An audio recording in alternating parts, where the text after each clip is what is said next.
অতীতে এ ধরনের ঘটনা ঘটলে কি করত? সরকার অন্য কারোর ঘাড়ে চাপিয়ে দিয়ে নিজেকে রক্ষার চেষ্টা করত।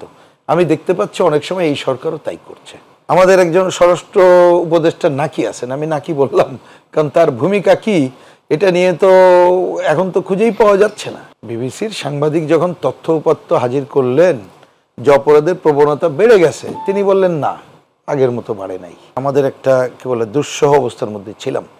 তো সেই দুঃসহ অবস্থা থেকে একটা রক্ত দেওয়ার মধ্য দিয়েই তো গণঅভ্যুত্থান সংগঠিত করতে হলো। তা 7 মাস পরে আবার এ ধরনের একটা বড় ধরনের সংকট, এটা তো কারোর প্রত্যাশা ছিল না।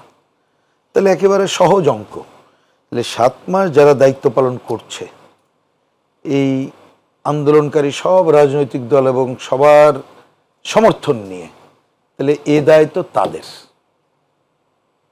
এর তো আর কোনো নতুন কথা নেই। এটা 1 নম্বর কথা।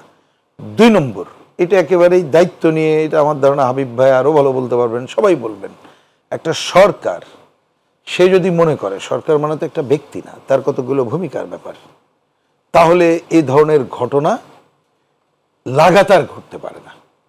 2-1টা যদি ঘটেও, যেটা হাবিব ভাই বলেছেন, আপনি সাথে সাথে আপনি ব্যবস্থা গ্রহণ করবেন, ন্যাচারাল, এটা অনেক কিছু কিন্তু বন্ধ হয়ে যাবে। আমরা দেখেছি না, একসময় তো অনেক ধরনের বড় বড় ঘটনা ছিল। আমি কোনো সরকার নিয়ে আলোচনা করছি না, সেটা হয়তো অন্য আলোচনা, কিন্তু দেখবেন অনেক কিছু কিন্তু বন্ধ করা গেছিল আইনের কঠোর প্রয়োগের মধ্য দিয়ে। আরেকটা সামাজিক সচেতনতা গড়ে তুলতে হবে, সেটা অন্য অন্য আলোচনা। তাহলে আমি অন্য আলোচনাটা আজকে না, তাহলে সেই জায়গাটা আমাকে যদি বলেন আমি তো হবে কিভাবে, এই প্রশ্ন তো নিজের কাছে। ওই যে আপনি বললেন, প্রশ্ন করলেন যে যারা দায়িত্ব পালন করছে এবং অন্যদের বিষয়ে, দেখেন ছোট্ট করে 3টা বিষয় যদি তুলে ধরি। আমাদের যিনি সরকার প্রধান, তিনি কি বলে বিবিসির সাথে একটা সাক্ষাৎকারে কি বললেন, বিবিসির সাংবাদিক যখন তথ্য উপাত্ত হাজির করলেন যে অপরাধের প্রবণতা বেড়ে গেছে, তিনি বললেন না, আগের মতো বাড়ে নাই, আগের মতোই নাকি আছে। তাহলে এটা কোথায় উনি পেলেন? তাহলে এই কথা মানেটা কি, এর মাঝে যা কি দাঁড়ায়? আমাদের একজন স্বরাষ্ট্র উপদেষ্টা নাকি আছেন, আমি নাকি বললাম কারণ তার ভূমিকা কি এটা নিয়ে তো এখন তো খুঁজেই পাওয়া যাচ্ছে না। আমি একটা ঘটনা ওনাকে ধন্যবাদ জানিয়েছিলাম, কিন্তু এখন তো অনেকে আমাকেই বলে যে আপনি ওনাকে ধন্যবাদ জানাতে গেলেন কেন? আপনি গতকাল বা আজকেও যদি দেখেন যে আমাদের এই যে নারীরা, ছাত্রী বোনেরা যেভাবে বিক্ষুব্ধ হচ্ছে, তাতে কি কথা বলছে পুরো সরকারকে এবং তাদেরকে।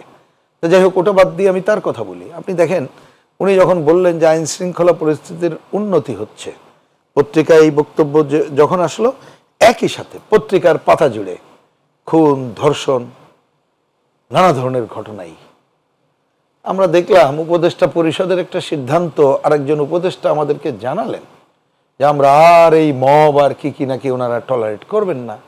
ঠিক একই দিনে গুলশানে ভয়াবহ ঘটনাগুলো ঘটে গেল এবং ঘটে চলল।